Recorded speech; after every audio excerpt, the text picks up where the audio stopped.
Hi, my name is Kyle Knapp, and I am a consultant at IBIS Inc. Today, this webcast is about making your CRM deployment visible from the outside. Technical sense, you can call it configuring an internet-facing deployment, or IFD for short. So let's move on to some housekeeping.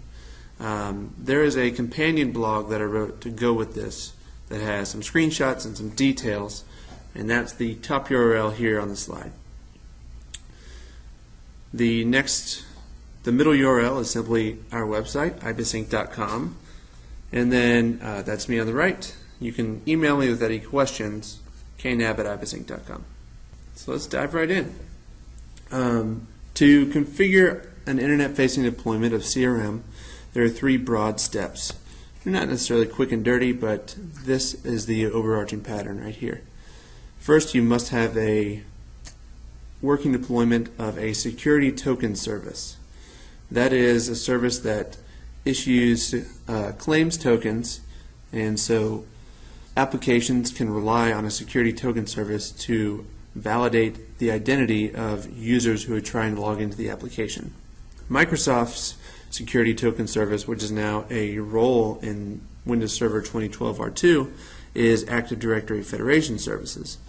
This is a security token service that has Active Directory as the identity provider in the back end, and then Microsoft applications can ping AdFS for claims tokens. So deploying and configuring AdFS is a little bit out of the scope of this webcast, so we're actually going to skip that today, and we're going to go straight to the second step, which is configuring claims-based auth. And then later we'll actually configure internet-facing deployment of CRM as well. So for claims-based authentication in this step, what we achieve is that we make CRM aware of our AdFS server, and vice versa. We make our AdFS deployment aware of CRM and the fact that CRM is going to rely on AdFS to validate claims of identity. So in this step, there's three details, each with their own details. You first must prepare your CRM server. Then once it's prepared, you can run the claims-based authentication wizard, and then over on the AdFS server, you can create what's called a relying party trust. Now, to prepare the CRM server, we're going to need an internal DNS record for our CRM deployment. We're going to need some SSL certificates, and we're going to need an HTTPS binding on our CRM website. My next slide is a recording of myself on my development server going over these. So I'm going to go to the next slide and I'll let it talk. So here we are on my dev server where we will prepare it for claims-based authentication. This dev server is running all the roles for my system, so it's a domain controller, a CRM server, and a SQL server. Let's dive into the domain controller part of that with our DNS manager. We need to add a proper DNS record that will be the internal address that our users, while they're at work, this is what our users at work will use to access CRM. I'll do a host record, devserver.nab.local. You may do something like crm.nab.local so that it's more intuitive. For today, I'm just going to do dev server. And the IP address will be, again, this all-in-one box. But this should point to your CRM server. Alright, got that in there. Now we'll need an SSL certificate. This certificate it will serve two purposes. You can use one certificate to serve both purposes, or you can split it up into two certificates. But the first purpose will be that this is the SSL certificate that encrypts all traffic to and from your AdFS website. So whatever certificate you used on your AdFS server, you need to import it into this server, your CRM box, and make sure that the CRM application pool can read it. So let me add the certificate Manager console here for the computer.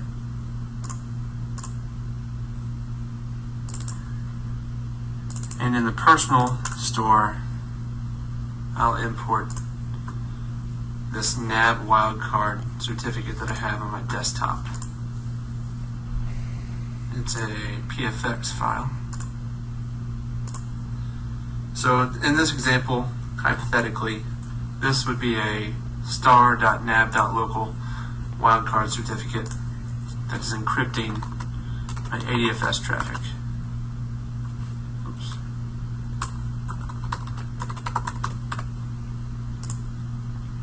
Personal. Finish. So here it is in here. Now I need to make sure that in the private keys that our CRM application pool account can read the certificate. Right now it's just the administrators, the system, this guy. So let me make sure that I have the right account for my CRM app pool. I can check that NIIS. Application pools. CRM app pool is running under the authority of CRM_service. So I'll add that account here. And it doesn't need full control. This step may be redundant if your CRM service account is in the local administrators group on your CRM server, which is often the case. But in case you ever change that, we're covered here. Now I'm going to use this same hypothetical wildcard certificate to also encrypt my CRM traffic. And I'll do that in IIS. On the CRM website, I'll add a binding, which is an HTTPS binding. And this is where I'll put in my internal CRM URL. Again, this might be something in a production scenario, crm.nab.com. I'll select that wildcard here. Final step for adding the HTTPS binding is in Deployment Manager for CRM. And the properties of the deployment itself, there's a web address tab. We need to select the proper binding type and remove any port number for all entries.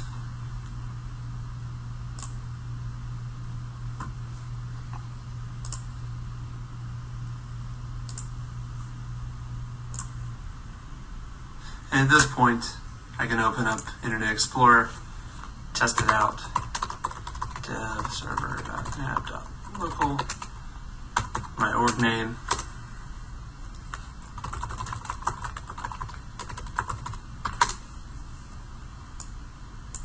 so here we have encrypted traffic for CRM. It's not yet claims configured. It's still using plain old Windows authentication, but now our CRM server is ready to configure claims. So that's the next recording, and that's going through the claims wizard. So let's go on to the next slide real quick. Alright, let's run the wizard. We run that from Deployment Manager. You can click here in the middle or here at the top right.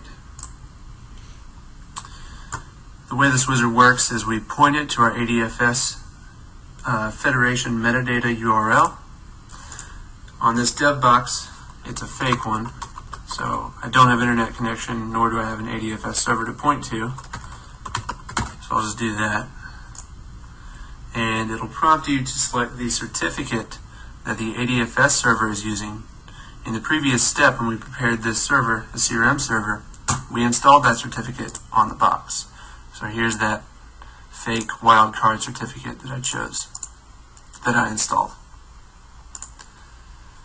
And again, this isn't working, so let me proceed over to IBIS's CRM box where it is working, and I can run through that real quick.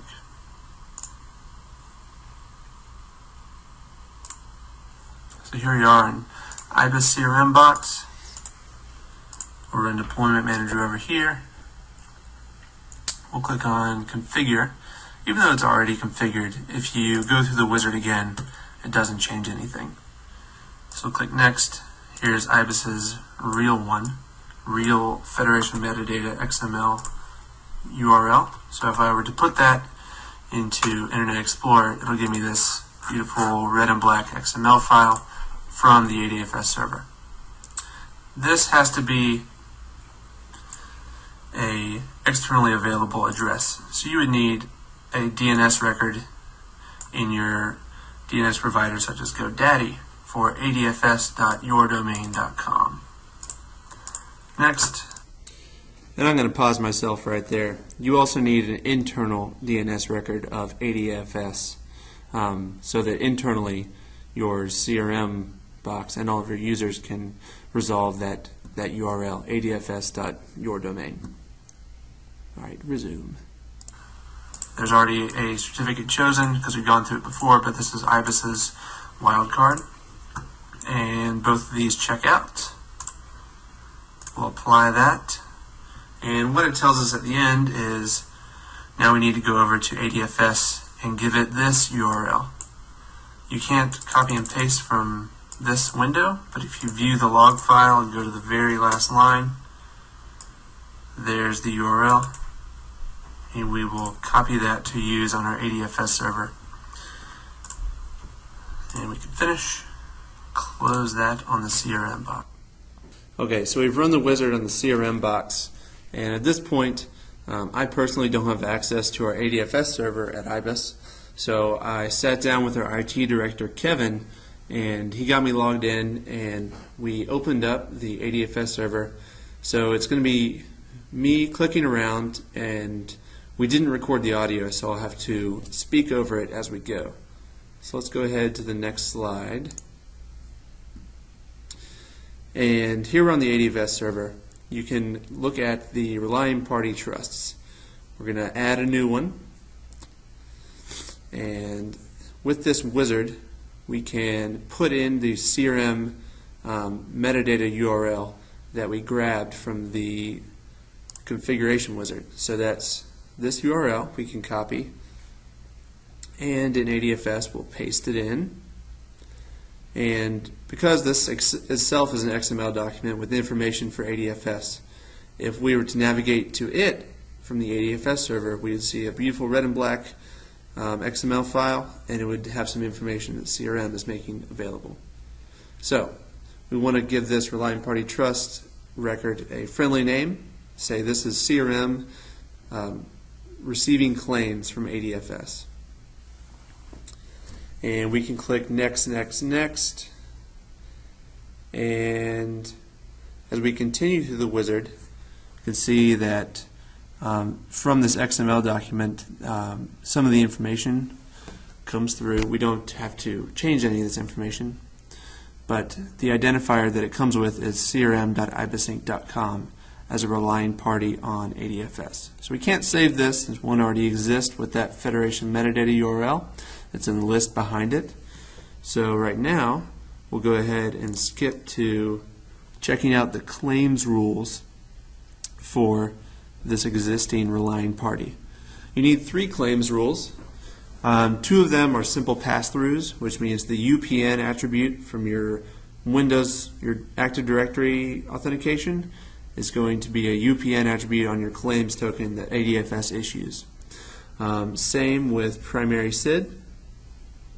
And then with the Windows account name, that will actually get transformed to an outgoing claim type of kind of anything name. And what Kevin found when he was setting this up is you really need asterisk space name in this selection, but originally he could only find asterisk name without the space. But he found that you can click in the white space and go in and manually enter your name. So he's demonstrating that here. That's what he found, and that's what he turned it into by adding the space manually.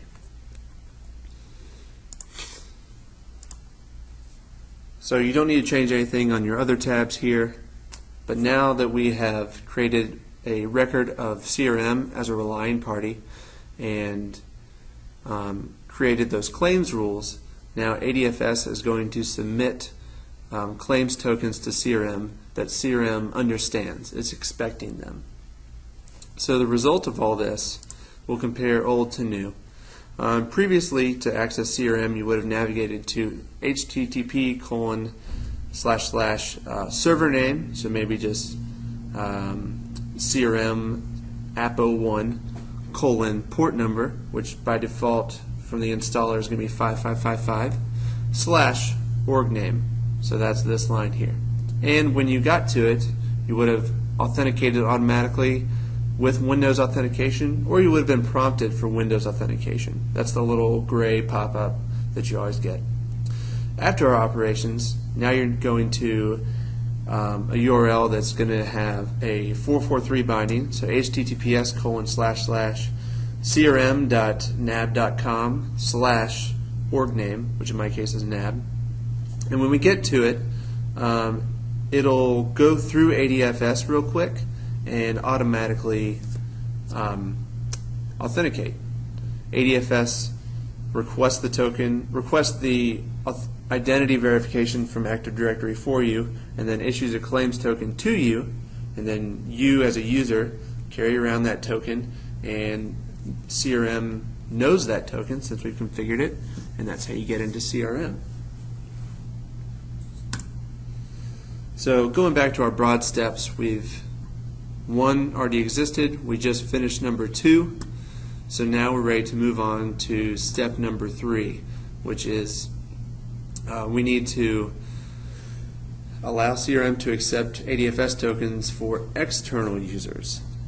So there's a couple of complications with this, one of which being DNS. You're going to need some new DNS records, not just internally to your organization now, but also externally in your provider like GoDaddy. You'll need one called dev, one called auth. So for example, dev.ibisinc.com, auth.ibisinc.com. These are URLs that resolve to the internet. They're pretty useless, but they exist. We had to register them. We also have to register a DNS record for each org name that we want to be available to the internet. For example, our sales org, IBIS, we have ibis.ibisinc.com. Internally, you need all of those same things, and they all need to point to the CRM server.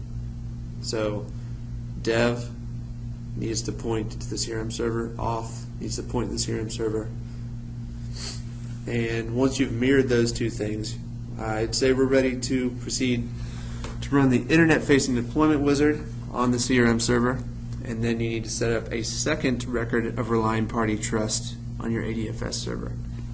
So my next slide is another video of me and Kevin, and I'll speak over that as we go.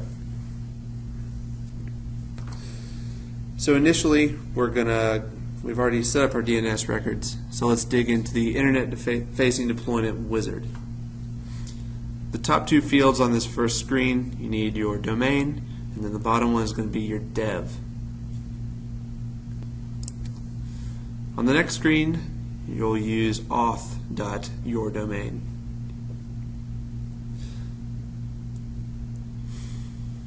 And that's what it considers to be your external domain URL. If we click next there, it'll validate for us that this is what we're using, and we apply and finish. Now the log that we get here is not as useful. It doesn't give us an XML, a Federation metadata XML address that we can give to AdFS to make aware of CRM. But that's okay. It's a very similar format, so let's check it out in AdFS itself. So we already have it existing here at the bottom, or next to the bottom. So if we check out the claims rules, they're still the same, exactly the same actually. We don't need to edit anything on the other tabs either.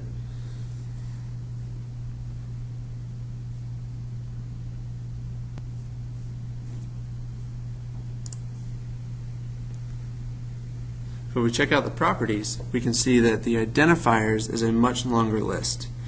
So while, I'm going to pause it right there. While auth.ibisinc.com is what we gave to it for our Federation metadata XML address. As soon as AdFS reads that XML file, it finds other relying party identifiers in the XML. So we have dev as the second entry, and then below that are all of the CRM orgs that we have, that IBIS Inc. has. We have some dev, some test, we have sales, and we actually have one for HR as well. AdFS knows about these, and we have internal DNS records for all of them. We only have an external DNS record for our sales one, as well as auth and dev. So the result of all this is that, again, where we used to go to server name, port number, org name, and we get prompted with Windows authentication, now with IFD, we can just go to https orgname.domain. So for example, ibis.ibisinc.com. We'll get prompted with our AdFS login page, which is a web page. It's no longer a pop-up. And we sign in with our email address and password. These are our Active Directory credentials. And those get passed to AdFS, who passes them to Active Directory. Then AdFS can build a viable claims token, which will let us into CRM. And just to recap, these are the DNS records we resulted with. Internally, we have AdFS. This would have existed before we began our CRM configurations. We have dev, we have auth. And we also have one for each CRM org. And then we have that crm.nav.com. That would be for internally accessible CRM URL. In our external domain records, and by that I mean those up in, for example, GoDaddy, we have AdFS, dev, and auth, and then one for each org. Usually you don't make that this last row, crm.nav.com. You would leave that out of your external DNS considerations. And so everything externally would go through whatever firewall solution you have and translate that into an internal IP so that traffic can flow as you expect. So here are those three broad steps. We had AdFS up and running already. You may have to do that yourself before you get into the demos that I've already shown. Then we configured CRM for claims-based authentication. Then we configured an internet-facing deployment. And I've got some sources on all of this, which is I use TechNet almost religiously, sometimes to my bother, because they may have typos sometimes. But I found that these two blogs, these two articles for TechNet are excellent for IFD. And then again, there's my companion blog. I invite you to follow IBIS Inc. on Twitter. And thank you very much for your time.